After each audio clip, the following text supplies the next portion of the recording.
Hello and welcome to Karate Chop Bullying, where we're here to break the silence. Today on the show, we have personal fitness expert Sandi Griffin, who's going to tell us about her experiences with workplace bullying. But before that, we're going to have a little discussion of our own about whether it is a good idea to just call a business out online.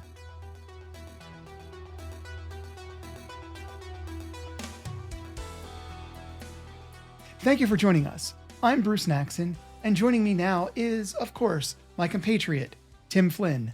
Tim, how you doing today? It's another day. I'm doing just fine. How about yourself? Well, it's another day for me too, and tomorrow there'll be another one. Yes. However, didn't you have a little experience in the last other day that was yesterday?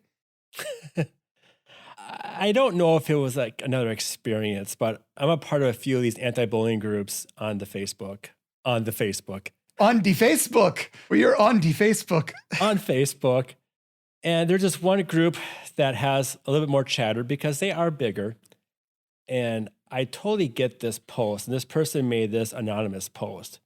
This person wants to make a Facebook group page to bash another business because that person knows they treat their staff very poorly. So what do they want to do? Just to be clear, they want to put up a hate group for this business across the street and just talk smack about them. Yeah, so this anti-bullying Facebook group wants to make their own bullying Facebook group to bash a business that they know are treating their employees poorly. Okay, I guess my first question would be, how do they know this? That's a great question. They did not go into the details of it. So the comment that I made to that post was, be careful, slander is punishable. After I post the comment, one person comes up, well, so is bullying and abuse at work. P.S. Not if it's true. And then someone comes to this person's aid against my comment. It's not slander if it's facts. And then it keeps going on.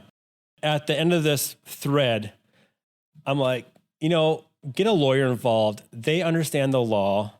Let them deal with this. If this business is bullying their staff, we don't want that business to win. So if we go and start naming this business on Facebook saying, hey, they treat their employees poorly, they're harassing them, we're making all these comments, that business still has a right to defend themselves. And I think it is law, prove it you're innocent until proven guilty. We cannot be the judge and the jury and sham a business that we may not know both sides of it. The perks of working with kids, I get to hear stories like this from kids' points of view as well. I had this one kid, this bully was picking on him, and this kid lost it because this student was sick of being bullied. So this student punches this bully in the shoulder. Well, that was the time when the teacher happened to look over and catch the punch on the shoulder. So my student had to apologize to her bully and say sorry, even though she lost her cool because she just couldn't take it anymore. In that case, the bully won. So when we take things into our own hands the non-correct way, it may make us feel good at that time, but it's not going to solve the issue. In fact, if I'm going to go slander another business, that business can come back after me, and then I get in trouble. Well, yeah, and that's the thing about this. It's one thing to say, okay, I'm being bullied. It's another thing for you to go to a business and accuse it of something. And it's not slander if it's facts, that's true. But it's not slander if you can prove the facts. And that's the important distinction. You have to have evidence to present, not just they bully their people. You need to have more than that. If you open up a Facebook page, this is something that can be argued as slander, as damaging to the business. And you would then be financially and legally responsible for the damages to that business. Whether it's true or not, if you do not have rock solid proof to present. And not all video is proof of what's going on as well. Video can be taken as two different ways, however that person interprets that video. Well, also what happened before the video started, what happened after the video was cut. Exactly, yeah. I've worked in entertainment. We can re-edit things to make anything look like anything. So you have to be careful in accusations.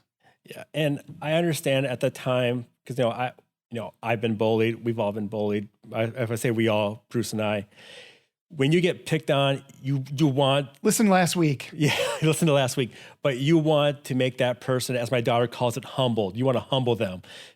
And, and it might make you feel good, but in the long run, going this route, it may make you feel good today or tomorrow, but next week when you get a summons at your door, you're not going to be feeling so good because now you're going to be dealing with the law. And I suggest not to do that. One of my mentors gave me a good advice when you're frustrated at somebody. Very simple advice. Type it up, then delete it. I've done that so many times. It's simple and it does work. You type it up in an email, get it all out, sit there, read it, think about it, and then delete it. I've done that many times when I get frustrated at people, and it works. It calms you down. It gets it out of your system.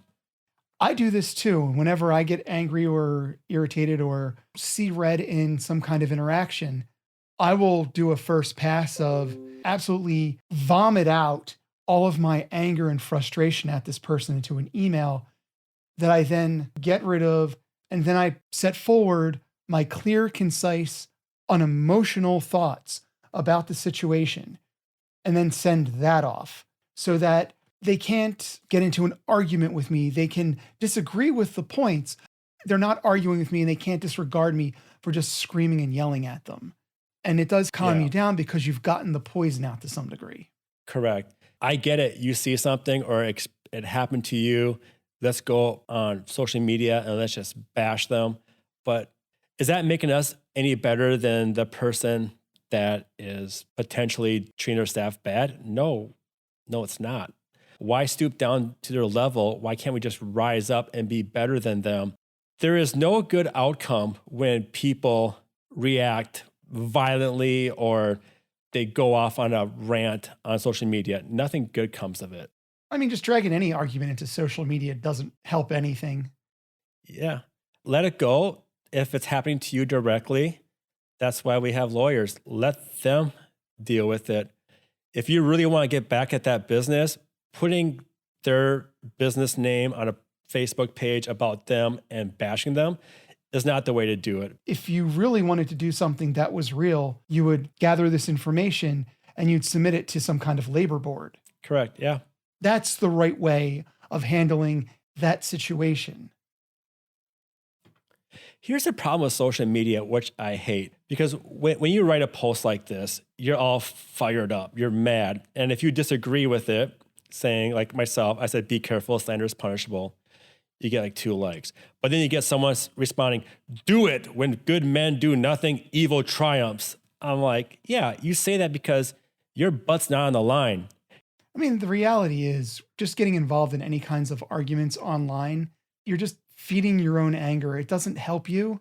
One, it doesn't resolve anything. None of the great debates are happening on a Facebook post. Correct. And no one's coming to any kind of mutual agreement. It's not an actual discussion. It's just people effectively pissing at each other. Yeah. And ultimately what that means is if you engage in that, you're frustrated. Maybe you fed your anger. Maybe you made yourself a little happy because you got in that like killer quip or whatnot. But in the end, you're just covered in piss. You are being a bully back. You're doing it on purpose, right? You're planning this out and you're trying to take power over that business. The 3 top things that you need for it to be considered bullying. Now you're in this anti-bullying group trying to be against bullying, but yet your tactics are bullying. Yeah, that doesn't make any sense to me. Well, in fairness, people who have suffered through bullying oftentimes didn't have any kind of recourse in their situation. So it can be very validating to see somebody getting some degree of justice, even when it's not real justice, and it can create a bit of a mob mentality. I could see that being one of the dynamics at play here. I get it. And I get that when you're hurt, your feelings are hurt, you want to pay back right now. Why do you have to go on Facebook and ask permission? So Tim, forgetting about this post and forgetting about this person, let's take a moment in this business. Let's say there is a business and somebody's getting bullied there. What would be your first piece of advice to this person to start dealing with this situation? Now, is this person witnessing this? Management is treating this person like crap. And I witnessed it, correct? You work at Widgets Incorporated, and they are doing everything to treat you like absolute crap. What are steps you can take? You're not the witness, you're the victim. I would definitely be Googling my labor laws or contacting my local workforce agency to see how I can report workplace abuse. Another thing you should be doing is documenting everything. If you get emails that are implying things that feed into the bullying, you don't just leave them on the company server because they can wipe that at any time. You make sure you're forwarding all those correspondences to yourself. That's another thing you can do to protect yourself. Yes, collect as much evidence you have as possible. If you witness an employer treating an employee bad, it also wouldn't hurt as an outsider, send that employer a little letter and saying, hey, I saw this such and such on this day. This was happening. I just thought I would bring it to your attention. The more that you can intercede on behalf of somebody who is being victimized, the less power the victimizer has over that person. You can make a difference. And staying on the topic of workplace bullying, joining us now is personal fitness expert Sandi Griffin, who has her own experience with bullying in the workplace. Sandi, thank you for joining us. How are you doing today? I'm doing outstanding today. How are you doing? Oh, I'm doing awesome. And to start, tell us a little bit about yourself. What do you currently do? How did you get here?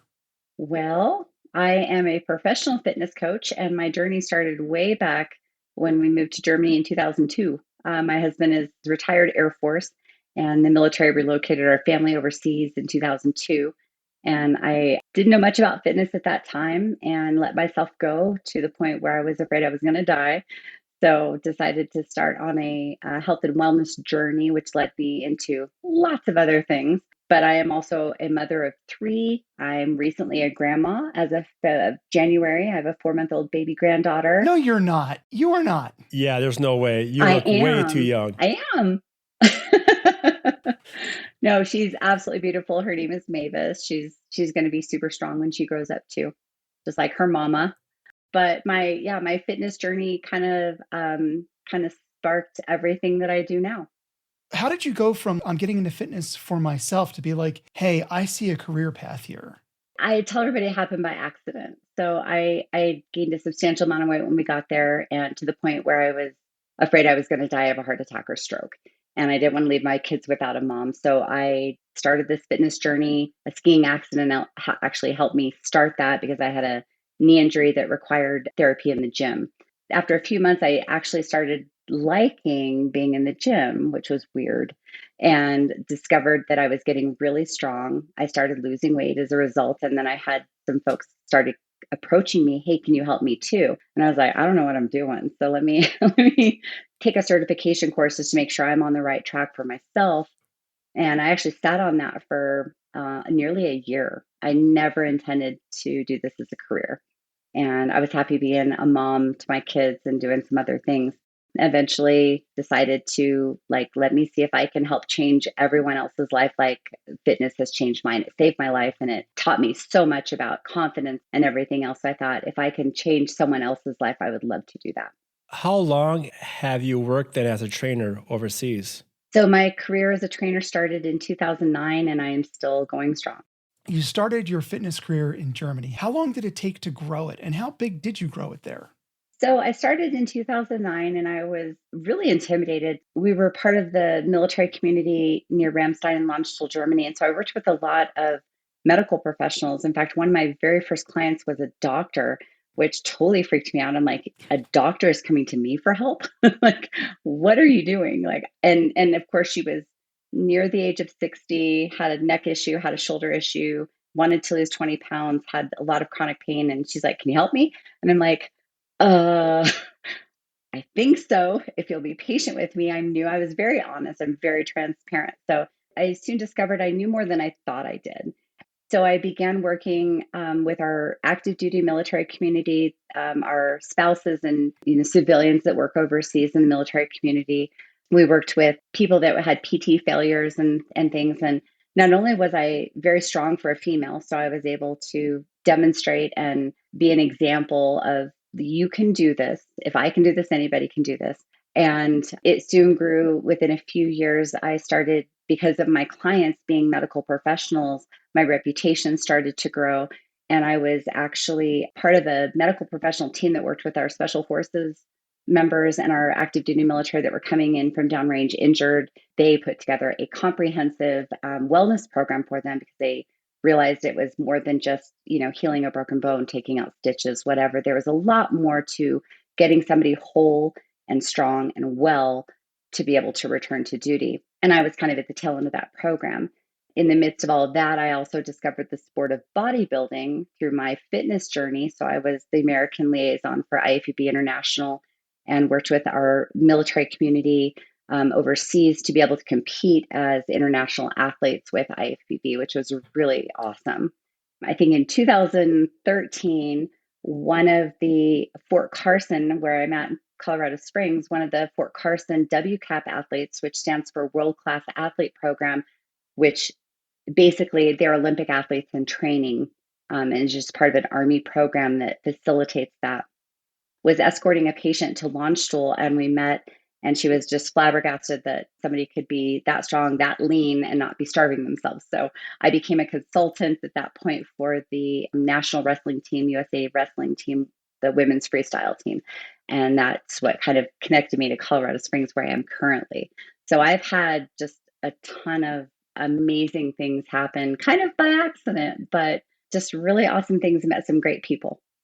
And yet, as big and as powerful as you were, you still ended up in a situation where you were effectively bullied. Mm-hmm. How did that come about? It was it totally came out of nowhere and completely caught me off guard. With my bodybuilding background and all the community that I was plugged into, I helped the entity that I worked for do lots of events, especially bodybuilding events, and had a great relationship with them. Actually, we were great friends. We had a great relationship, did a lot of great things for the community. And in 2013, the government did not pass the budget, and there was fear. The government shut down for a few days, and there was fear about budget not being passed and everything. And so they canceled this bodybuilding show that we were planning. And I was in the midst of training 41 athletes in all of our military communities in the area. So there was lots of different bases within Germany. And I was traveling to all these bases doing workshops and training these athletes. Some of these people, we were halfway to the goal, which was a bodybuilding show, and they canceled it. And I thought, well, let's do it anyway. I'll find a way. And I had some organizations that donated funds for us to be able to buy trophies and, buy the little things that we needed to put on the show. We had an amazing event. But just a few months prior to the event happening, word had gotten out that this was going to be a huge community event. It was the biggest bodybuilding show that the community had ever seen, ever. Can't have that independently, can you? Right. So the entity that canceled the show approached me and said, "Hey, we'd love to help you out, but we just need to charge admission at the door." Well, because I had been donated funds, it was billed as a nonprofit event, and my integrity rises above everything. And I had to say, "I'm sorry, but no." I had to politely decline. This is a nonprofit event. We can't charge anybody.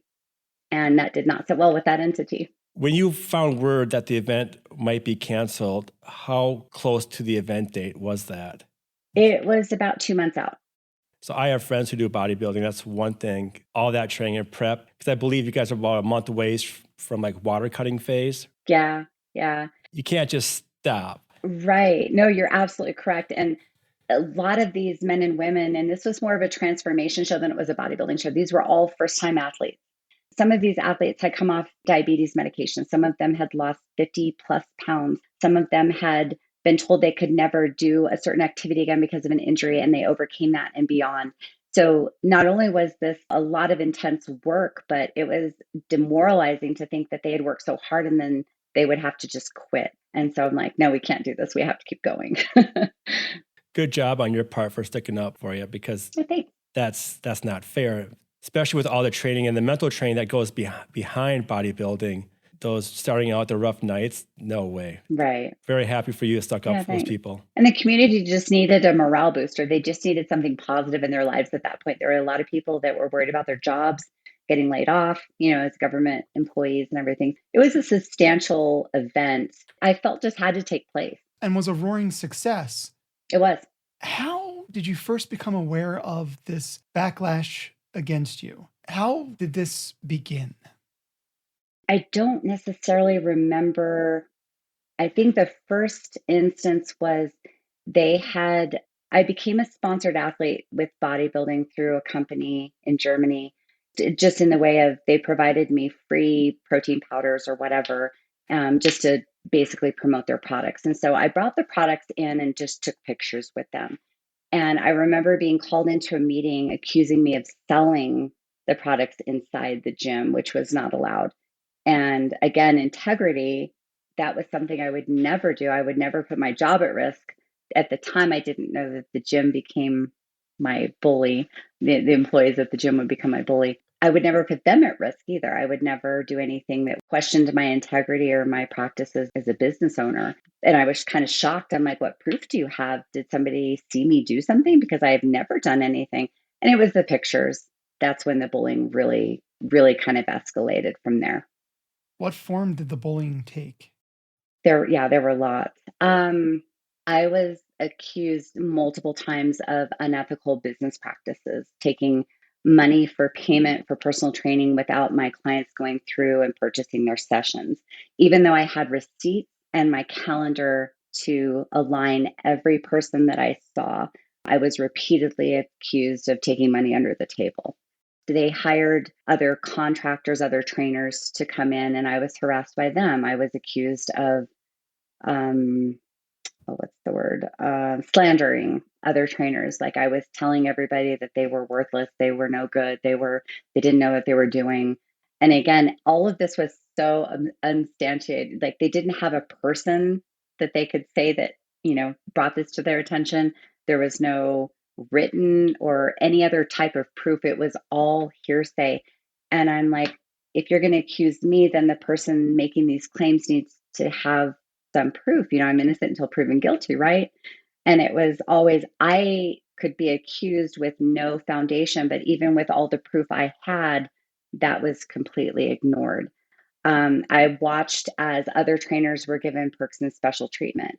Previously, all of us had been allowed to stand behind the counter and go upstairs and use the break room. After this started, I was banished to the bathroom, actually. They made me keep my items and all my business materials in a locker in the women's bathroom. So I had male clients. That was the issue. I didn't just train females, I trained males too. It was almost humiliating. I was banished to the bathroom. I couldn't even have a drawer or a cabinet or anything to keep my belongings and my professional things in a place I could greet my clients when they came through the door. I had to go, excuse me, I have to go into the bathroom. You got my book. And so I watched as every other trainer except myself was allowed these privileges. And when I brought it to contracting's attention, it was kind of just disregarded. And after a certain point, they kind of made everybody do that, but not really. So it was disheartening. The other trainers that saw this, did any of them stick up for you? No. Okay. No. And it's not a male-female thing, but it just so happened that all of the bullies were male and they had all been friends for over several decades. And then all the trainers that were coming in were also male. So I was a female in a very male-dominated space. And of course, I'm only 5'3". So that was another thing, like little tiny me, that was another, it was. What right do you have to be in this male dominated place? Exactly. They made it very aware that I did not belong there. Was the sexism present prior to the event? No, like I said, we all got along great. We were all cutting up together. We would all have our lunches upstairs in the break room together, and everybody had a great relationship. I never saw any of those bullying traits until this event took place. And it was because I told them no. And I didn't understand that it's not okay to tell these people no. So I stood up for myself. So the gym itself, was it connected to the organization that had pulled budget? Yes. This is all a military entity. Okay. And the tricky piece about that was in Germany, there's a thing called the SOFA regulation, Status of Forces Agreements regulation. And because I was an American working in an American gym, training American clients, taking only dollar for payment, I still had to register as a German business because they did allow German nationals to be employed in the same manner that I was as a contractor. So I fell under the rules of a German business. However, I was viewed as an American entity. So I had no legal recourse. And I learned this as this bullying continued and I sought legal help. The base would not help me, either Air Force or Army side. And I hired a German attorney. It was just a terrible situation. I had no legal recourse and nobody would help me. Sounded like it got really nasty. It was. Yeah. As you were going through the bullying at the time it was happening, what kind of emotional toll did it take on you? It was devastating. 2013 as an entire year was devastating for our family. My husband was basically forced to retire from the military because of budget cuts. We had a significant death in the family. We had one of our children going through severe depression and hospitalization at the time. And then I'm about to lose my job. So I thought. And it didn't happen for a few years past that, but I seriously thought I was going to lose my job. And it took everything we had as a family to hold it together that year. Devastating doesn't even come close to the emotions that we were feeling at the time.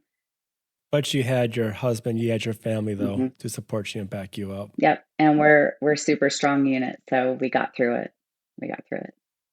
How did this bullying affect your business? Did you lose any clients? Did your clients stick up for you? So there were a few people and some of my clients, like I pride myself on really connecting with my clients to learn their stories, to really connect with them. Otherwise, I can't truly help them be healthy. So those clients absolutely 100% were behind me every step of the way. There were a few people who diplomatically remained neutral. They didn't not believe me, but they weren't going to join the fight and help me. But most of my clients really, really tried to help me fight the abuse that was happening. Did the gym you were working at or the other trainers there try to insert themselves in between your relationship with your clients?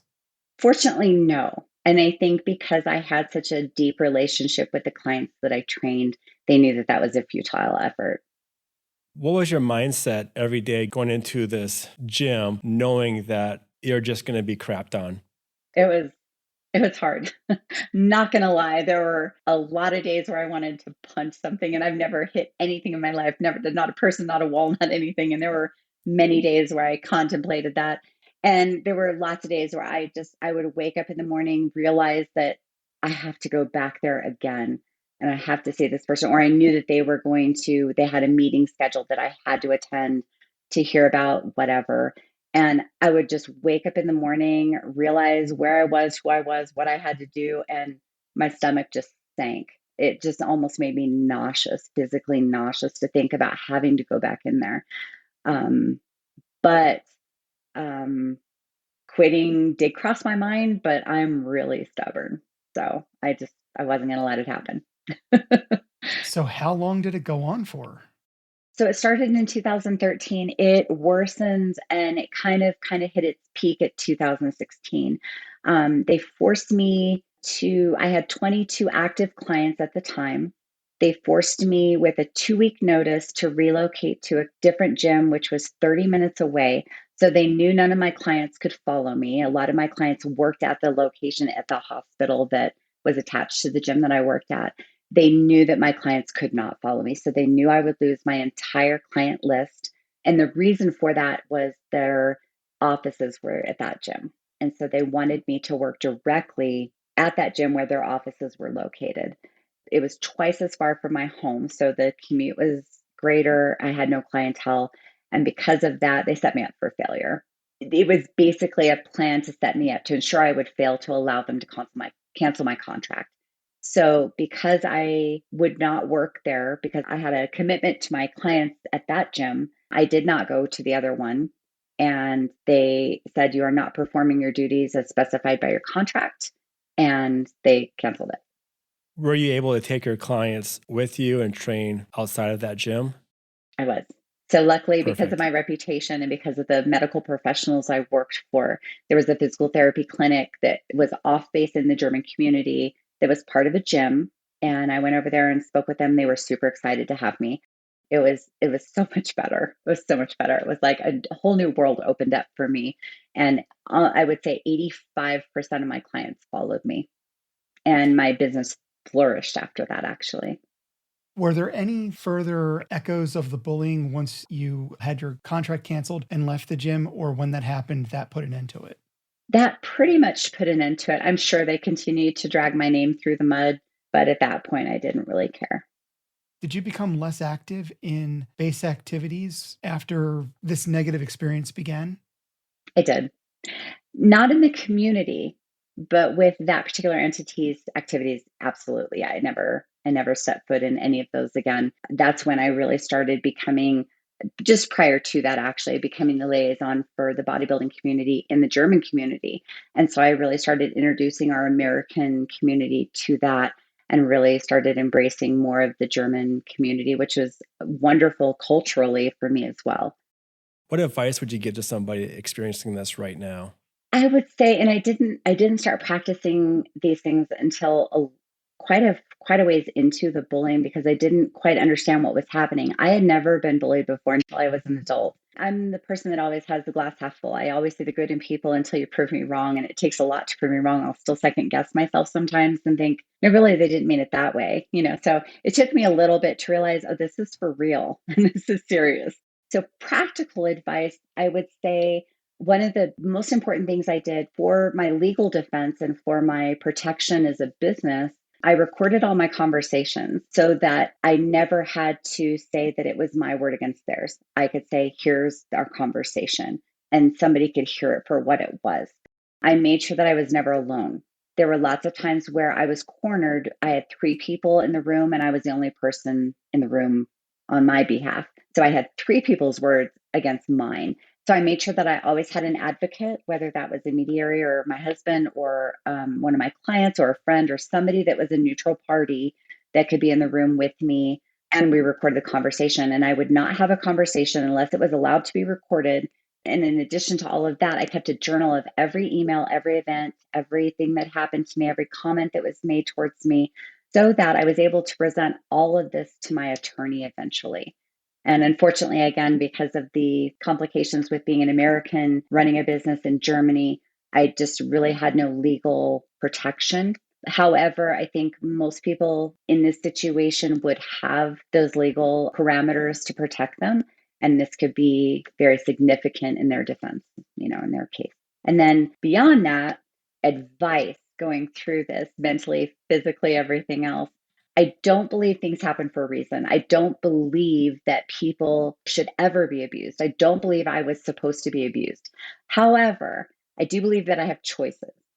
And I had a choice in that situation to rise above my circumstances and explore the other opportunities that eventually would present themselves, which I've already mentioned, turned out to be hugely successful. And looking back, as horrible and as defeated as I felt during that time, I chose to learn and grow from the experience. We can fall victim, or we can rise above the ashes and really grow from that. I discovered mental strength and confidence that I didn't know I had. I'm stubborn, but I didn't know that I had the ability to stand up to a huge entity and horrible people, horrible people. And I didn't realize I had that in me. I'm considered myself kind of an introvert previous to all of this experience. I grew up as a child as a doormat, which is amazing that I wasn't bullied as a child, but made sense that I kind of got bullied as an adult, I guess. But I learned a lot about myself. And those traits, the confidence and the strength that I learned, those traits in turn would help me grow my brand and my business beyond anything I could have ever imagined. So, in short, if someone, in their adult life is being bullied, stay strong, don't lose heart, and look forward to the amazing things that are going to come your way. It sucks to go through this. It totally sucks. but there's usually something at the end of this that you'll learn and you will just flourish from it and be able to pay it forward to someone else, to be able to mentor somebody else going through this process. I often refer to my story with this as, I've never gone through a miscarriage, but I appreciate the women that have, that share their stories and try to encourage other women going through the same process. Same thing with bullying. I hope nobody ever get bullied. I hope nobody ever has to experience this, but I'm glad that I went through it in that aspect so that I can be a resource and a person that understands what they're going through and can help them navigate those steps. So let's talk about one of your success coming up shortly, which will also feature our very own Tim. Tell us about your upcoming event in Colorado Springs. Yeah. So as I went through my journey, I discovered all the amazing things that fitness had done for me in my confidence and my strength, both physically and emotionally, helped me get through the bullying situation. And I really want to share that with every person I can. And I started to discover that training, even though I love one-on-one personal training, connecting with my clients, I really want to reach a broader audience with the education and the resources that our community has. And we relocated to Colorado Springs in 2019, and it's Olympic City, USA. It's a home of our Olympic Training Center and Paralympic Training Center, which is just full of inspiration and success stories. So I thought, let's get all of our resources pooled together and share what this amazing community has to offer for somebody that might feel hopeless, that might feel defeated. They don't know where to start. They're overwhelmed with information. Let's put it in one place and just give them a fun day of activities and people that really want to serve them. So we are hosting a large-scale health and fitness expo, working with the Olympic and Paralympic Training Center here in Colorado Springs, Olympic City, USA, and Dick's Sporting Goods. And our giving campaign, all of our admissions collected from the event are benefiting the Pikes Peak Suicide Prevention Partnership, which is a registered 501c nonprofit. We have a huge veteran community here, very high suicide rate because of the PTSD that our warriors and our heroes have endured through their deployments and through their efforts to keep our country free. And so there is a huge need for mental health resources in our community. That's why we chose that campaign. We want to ensure diversity and inclusion in the realm of wellness and fitness for all of our demographics, including our children, our seniors, our persons with special needs and disabilities, and of course, our military and veterans and first responders. So we're really making this a comprehensive event. Our mission is to develop and maintain, help the Colorado Springs community develop and maintain a vibrant lifestyle regardless of their age, no matter if they're just starting out in fitness or they're the elite athlete looking for the next challenge, whether they know a lot about fitness or they don't know the difference between a barbell and a dumbbell like I did when I first started. So we're just really passionate about providing education, real connections between businesses in our community, and really hoping to make this. I think we're ranked 7th healthiest state currently, and I'd love to see us get up to number 1. How many years have you been running this event? This will be year number 3 for doing an expo, although this is the first year at this scale. So this is a huge event. Wow. And we'll have Olympic athletes, Paralympic athletes, they're sharing their inspirational stories and all of the obstacles they have overcome to get where they are. We're going to have a 50-foot obstacle course for families to run through and do things together, a Bounty Castle Obstacle Ninja Warrior course. We're going to have live bike stunts, guys doing the backflips and 360s, landing on the airbag. We're even having a mobile blood drive. So just attending this event, you can save 2 lives. You can save 1 because your admission fee is going to go to the Pikes Peak Suicide Prevention. You can save a 2nd life by donating a pint of blood. Bruce, you are missing out. I'm so excited to be a part of that with you guys too. Yeah. And I'm so excited you're going to be there. I'm so excited you're going to be there. Well, since I'm missing out, instead of just having a nice off-ramp of Sandi's interview, instead I'm going to just put her on the spot out of spite. So you have 30 seconds to give the one fitness tip, the best fitness tip you can give to anybody. Start small. Everybody wants to conquer Rome in a day, and that's where we fail. We epic fail. Start small. If it means getting 8 hours of sleep, if it means drinking water, it can be that small. And think of a compass. If you get off 1 degree, it doesn't look like much for the first couple of days, but 2 weeks into your journey, you're going to be like, where the heck am I? start small, and that the small steps will lead to big changes over time. I love it. Sandi with an I, thank you so much for joining us, for sharing your story, and for being so open, and for doing all that you do. Thank you for bringing all of this to the forefront and really making a change in our world. This is not just a state problem, a community problem. It's a big problem, and I appreciate you guys educating and sharing with everyone. We appreciate having you on the show, sharing your story. I know sometimes talking about this, some people think it's a sign of weakness. It's not, it's growth. And you truly learn something through this. When you're getting bullied, people at that time think about, wow, this is horrible in my life. But when you think back to it, you learn so much about yourself. If you can persevere through that, you can pretty much persevere through anything. Sandi, if people want to get a hold of you, how do we do that? You can contact me on my website, Sandi Griffin, Sandi with an I, Griffin with eyes.com, or reach out to me at my email address, sandy.griffin@me.com. And as to where you can find us on Facebook at our very own support group, which is Karate Chop Bullying Support Group, where not only will you find posts with some information about bullying, but you can share your own story with us. And you can also email your stories at karatechopbullying@gmail.com.